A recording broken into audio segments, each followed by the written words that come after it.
Oduu dhimma magaalaa Dirree Dhawaatiin wal qabatetti yoo ceenu Dirree Dhawaan seenaanis seeraanis himaanis teessuma lafaatiinis baay'ina uummataatiinis marfama naannootiinis tan Oromootii jedhan qaamoleen hawaasaa garaagaraa. Tibbana ministeerri muummee Itoophiyaa Abiyyi Ahmad magaalaan Dirree Dhawaa tan Oromooti jechuu isaanii hordofee dhalattoonni Somaalee Dirree Dhawaan tan Oromoo osoo hin taane tan gosa Somaalee isaa fi gurguraati jechuun ministeerri muummee dhiifama gaafachuu qaba jedhan. Kana hordofee OMN seenaa hundeeffama magaalaa Dirree Dhawaa ragaalee garaagaraa walitti qabuun qindeesse. Seenaa ona afran qalloo Dirree Dhawaan qubsuma Oromticha baha Oromiyaa ardaa dhawaa elemoo handhuura daldalaaf diinagdee burqaasa sochii afran qalloo qe'ee hawwisoo Oromoo wal falmii abbummaa Oromoo fi Somaalee dhimma daangaa Oromiyaa fi Somaalee weeraramanii hurrii siyaasaa Dirree Dhawaa furmaata dhabee akkaataa Dirree Dhawaa keessatti lakkoofsa Oromoo xinneessanii kan Somaaleetti guddisuuf yaalaa jiran akkaataa Somaaleen dhuftee Dirree Dhawaa keessatti hin qubattee daba siyaasaa Dirree Dhawaa keessatti hojjetamaa jiru irratti gabaasa bal'aa qindeessineeti jirra. Seenaa hundeeffama magaalaa Dirree Dhawaa irraa yookaanu bara 1880 dura yeroo Minilik Oromiyaa bahaa weeraruu magaalaan giddugala siyaasaa fi diinagdee Oromiyaa bahaa magaalaa Jaldeessaa jedhamti. Magaalaa Jaldeessaa kan bulchaa ture nama maqaan isaa Maarshaa Nahuseenaa jedhamudha. Dirree Dhawaan gara magaalummaatti kan jijjiiramte bara 1902 daandiin baaburaa Itoophiyaa akka seenuuf murtaa'u hordofeeti.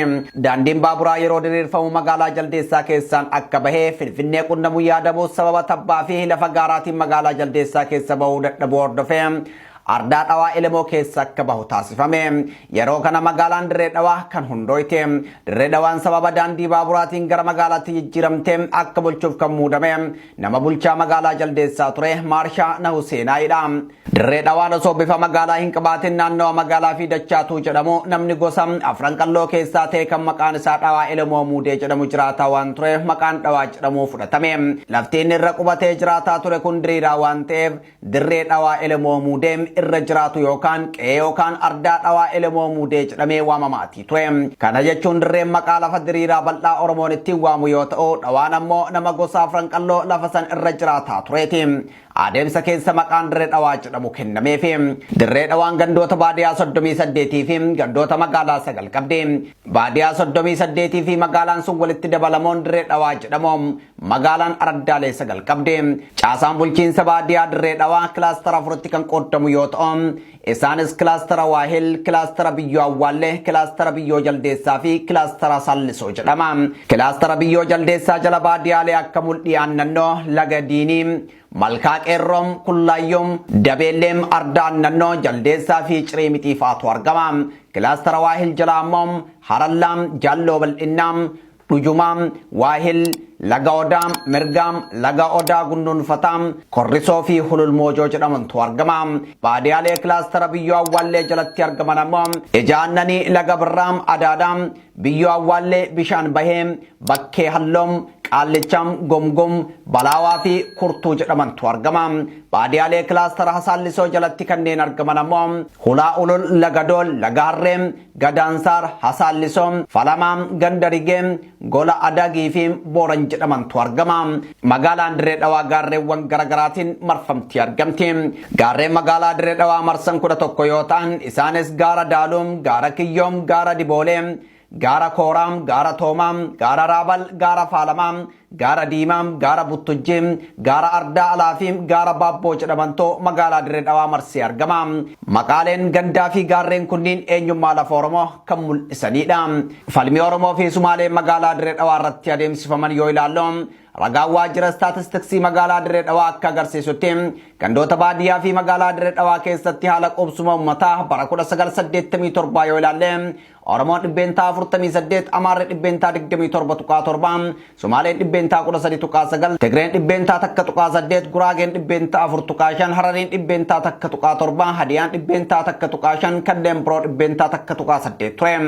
Lakkoofsa bara 1999 ammoo lakkoofsa uummata Oromoo magaalaa Dirree Dhawaa 157 fi 991, Amaarri 68,800 fi 87, Somaaleen 83 fi 114, kun dhibbentaan yoo ibsamu Oromoon 46.08, Amaarri 20.09, Somaaleen 20.24 taate.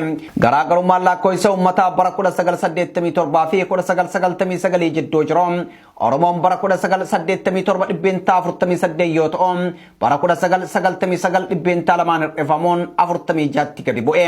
Somaaleen bara 1987 dhibbeentaa 13.9 turte bara 1999 dhibbeentaa 24.24tti ol guddatte.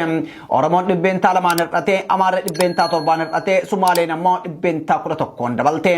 Akka ragaan mul'isanitti yaaliin siyaasaa Somaalee fi Oromoo lafa kana irratti falmisiisuu lakkoofsa Oromoo xiqqeessanii kan Somaalee ammoo dabaluu adeemsifame. Kunis daba siyaasaa abbaa qabeenyummaa Oromoo irratti raawwatamedha.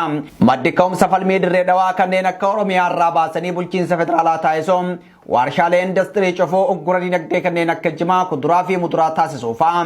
Industiriiwwanii fi warshaaleen garaagaraa cufamuun uummanni magaalaa keessa akka dheessu taasifame. Faallaa sanii ammoo sabni akka Somaalee gara magaalaa akka godaanu hojjetame. Gama biraatiin manni maree magaalaa dirree dhawaa teessoo 189 kan qabu yoo ta'u Oromoon 75, Somaaleen 75, Amaarri 24, uummattoonni kibbaa 9, Tigreen 3, Harariin 3 qabu. Kun ammoo dadhabbina hooggantoota siyaasaa Oromootiin akka ta'e kan akeeku ragaaleen OMN walitti qabaa ture. Hooggansi Somaalee qe'ee Oromoo irratti abbaa ta'uuf qabsaa'ee sagalee Oromoo qixa yoo argatu, hooggansi Oromoo ammoo dantaa Oromoo dabarsuun Somaaleef kenneetii jira. Heera mootummaa federaalawaa Dimokiraatawaa Rippaabilikii Itoophiyaa irratti dhimmi dirree dhawaa hin jiru. Heera mootummaa federaalawaa Dimokiraatawaa Rippaabilikii Itoophiyaa irratti naannolee amma hundaa malee naannoo sagalee fi magaalaa takkatu ibsame. Dirree dhawaan teessuma lafaa seenaa fi baay'ina uummataatiinis Oromiyaa keessa jiraattos heera mootummaa federaalawaa Rippaabilika Dimokiraatawaa Itoophiyaa keessatti hin caqafamne. Heera mootummaa naannoo Oromiyaa keessattis hin caqafamne. Kun ammoo daba siyaasaa Oromoo irratti hojjetamedha jedhu. Magaalaan tuni federaalaan bultii akka hin jenne heera irratti magaalaa ofiin of bulchitu jedhamee hin labsamne. Magaalota naannoo Oromiyaa keessaa takka akka hin jennes heera mootummaa naannoo Oromiyaa irratti hin labsamne. Heera mootummaa naannoo Oromiyaa irratti magaalaa Oromiyaatti jedhamee hin ibsamne. Kanaafuu magaalaan dirree dhawaa magaalaa chaartaraan bultu taatee akka falmii siyaasaa mijjooytutti caaseffamte. Mootummaan naannoo Somaalee walakkaa baha Oromiyaa keessa seenuun abbummaa dirree dhawaa irratti gaafii akka kaasuuf kan haala mijeesse hooggansa siyaasaa Oromoo Adda Dimokiraatawaa Warraaqsa Uummattoota Itoophiyaa waliin hojjetaa turedha kan jedhan hayyoonni seenaa. Bara 1993 yeroo mootummaan naannoo Somaalee hundaa'u magaalaan Jijjigaa ergisaan teessoo mootummaa naannoo Somaalee taatee kennamtee jedhan. Har'a Oromoon gaafii abbummaa Jijjigaa irratti kaasuu osoo qabu Somaaleen aanotaa fi magaalota daangaa irratti argaman weeraraan qabattee cinatti magaalaa dirree dhawaa irratti gaafii abbummaa kaasaa jirti jedhan. Gaafii Somaaleen kaasaa jirtuuf kan haala mijeessaa jiru ammoo hooggansa siyaasaa Oromoo ta'uu himu. Daandiin baaburaa bara 1902 dirree dhawaa dhaqqabuun dirree dhawaan magaalomuu hordofee Somaalonni warri Jibuutii fi Araboonni biyyoota garaagaraa meeshaalee daldalaa isaanii ol fidanii dirree dhawaa keessatti afatanii gurguraa turani. Gosoota Somaalee meeshaa daldalaa ol fidanii afatanii gurguraa turan keessaa gosti isaa takka yoo taatu gosti tun ganama meeshaa ishee dirree dhawaa fiduun afattee gurgurataa oltee galgala galte. Naannoo gosti Somaalee xinnoon tuni meeshaa afattee itti gurgurattu tana Oromoon naannoo afata isaa yookaan bakka gosti isaa waa itti afattee gurgurattu jechuun waamaa ture. Gosti isaa tuni adeemsa keessa meeshaa fiddee gurgurachuu irraa gara achuma bultee boromtumaas itti huftee gurgurachuu ceete. Sababa daandii baaburaatiin dirree dhawaan giddugala daldalaa ta'aa waan dhufteef gosti isaa jedhamtuun hawaasa Oromoo afran qalloo naannicha jiraatutti makamte mana ijaarrachuun jiraachuu jalqabde. Erga mootummaan Adda Dimokiraatawaa Warraaqsa Uummattoota Itoophiyaa aangoo qabatee booda dhaaba siyaasaa Somaalee adda bilisummaa isaa fi gurguraa fi dhaaba siyaasaa Oromoo adda bilisummaa Oromoo irraa gaafiin abbaa biyyummaa dirree dhawaa irratti ka'e. Falmiin kun dhaabota siyaasaa Somaalee fi Oromoo jidduutti bara 1991 hanga bara 1993 adeemsifame. Bara 1993 wayita mootummaan naannoo Somaalee hundaa'u magaalaan guddittii naannichaa dirree dhawaa akka taatuuf gaafiin dhiyaate abaa'uun fudhachuu waan dedeef osoo hin milkaa'in hafe. Haala kanaan bara 1995 hooggansi siyaasaa Oromoo Adda Dimokiraatawaa Warraaqsa Uummattoota Itoophiyaa wajjin hojjetu dhaadhiyoon hanga waggaa dhimmisoomtu jechuun magaalaa Jijjigaa ergisaan naannoo Somaaleetiif kenne.